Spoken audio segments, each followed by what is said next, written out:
So, ilaw mo na lang ga, aday na relax, isipo sa kamalagkan, nga ng kamot sa mga gamang pamilya. Pagkani siya nga view is mo din ang view na mo sa bukid everyday, kung manguli ni nga to every morning, na siya. Kung nindot lang sa panahon, na siya nga to, kani siya is Sunday, nga timing nga na siya fog, super ka pretty kaayo, at bangra na siya sa mua.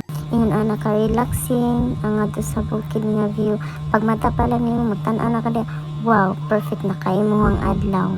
Tanaw lang ka din na kanindot sa view, walay mga sakyanan, puro ra mga tingog sa langga, mga silingan nimo sa atong mga parents and mga family na nanindot na kayo.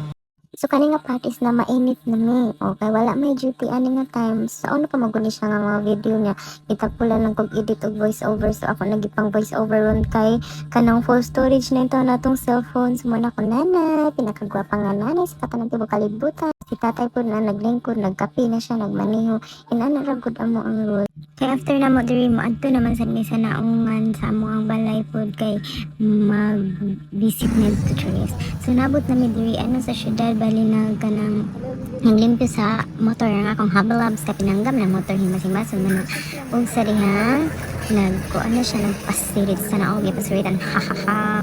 Salamat ipasiritan na ang motor, nakaligo na di para sa tag-iya nga way ligo-ligo og nahapit na dalinas. Salamat! Nga mo na to. Hinay-hinay na taog limpyo. Siyempre, isod ko kaya ginali mo ligon. Imong service, adlaw-adlaw ni mo service niya. Dili ni mo ligon.